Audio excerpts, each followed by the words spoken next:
I get it, you're standing in the craft aisle, scrolling through 100 machines, and the thought of picking the wrong one feels like a mini heart attack.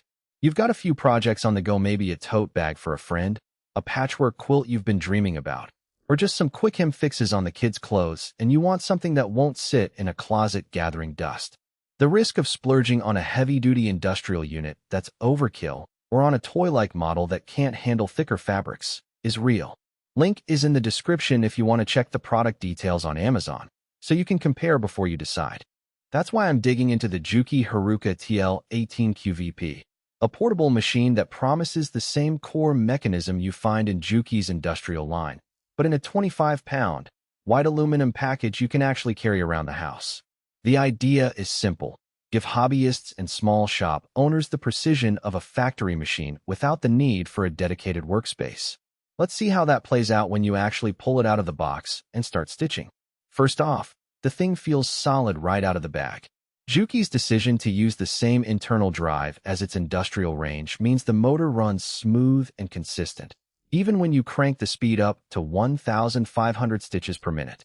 That's a noticeable difference compared to budget models that start to stutter once you push past 800 SPM. For someone who likes to finish a project quickly, say, a batch of pillowcases before the kids get home from school, that speed boost can cut hours off your workload. But speed isn't everything.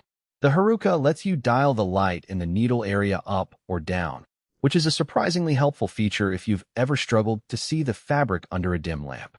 I tried it while sewing a dark denim jacket in a basement with only a ceiling light.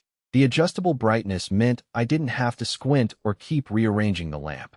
That level of control is something you usually only see on higher-end models, and it translates into less eye strain during long sessions. Now, the feed dog. JUKI gave you a lever that raises and lowers it, letting you switch between standard straight stitching and free motion quilting or embroidery. When I lowered the feed dog to do a free motion design on a cotton linen blend, the needle moved freely while the fabric stayed still, just like a dedicated quilting machine. If you've ever tried free motion on a basic home machine, you know how frustrating it can be when the fabric keeps feeding. This lever solves that problem without needing an extra attachment. Speaking of attachments, the Haruka includes a separate mounting plate where you can bolt on fabric guides and other accessories. That's a nod to serious sewists who use seam guides for precision cuts or need a quilting ruler for straight lines. It's not a must-have for someone who's just mending hems, but if you're into garment construction or patchwork, that flexibility can make a difference between a decent project and a professional-looking finish. So, who should consider this machine? If you're a hobbyist who's outgrown the basic 100-stitch permanent plastic gear machines but don't have room for a full-size industrial unit, the Haruka hits a sweet spot. It's great for people who work with a variety of fabrics like cotton, medium denim, even the occasional leather like faux suede, because the motor has the torque to pull through thicker layers without slipping. It also benefits small shop owners who need a reliable workhorse for custom alterations or limited run apparel, yet still want to be able to tote the machine to a client's home or a pop-up market stall. Conversely, if you're a beginner who only needs to fix seams, replace buttons, or do occasional sewing on simple fabrics, you might be paying for capabilities you'll never tap. The adjustable speed slider, light control, and feed dog lever add a layer of complexity that could be overwhelming for someone who just wants to thread, stitch, and stop. In that case, a more entry-level machine would be easier on the wallet and on the learning curve.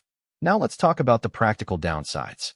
At 25 pounds, the Haruka is portable in the sense that you can lift it onto a table or move it between rooms, but it's not something you'll want to lug up a flight of stairs every weekend.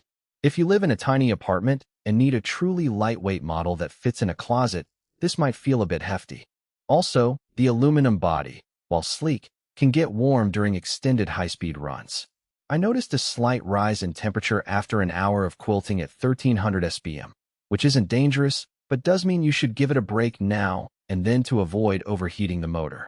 Another point to consider is the learning curve around the speed adjustment. The slide is smooth, but you have to get a feel for how the fabric reacts at different settings. On delicate silks, you'll want to stay under 400 SPM.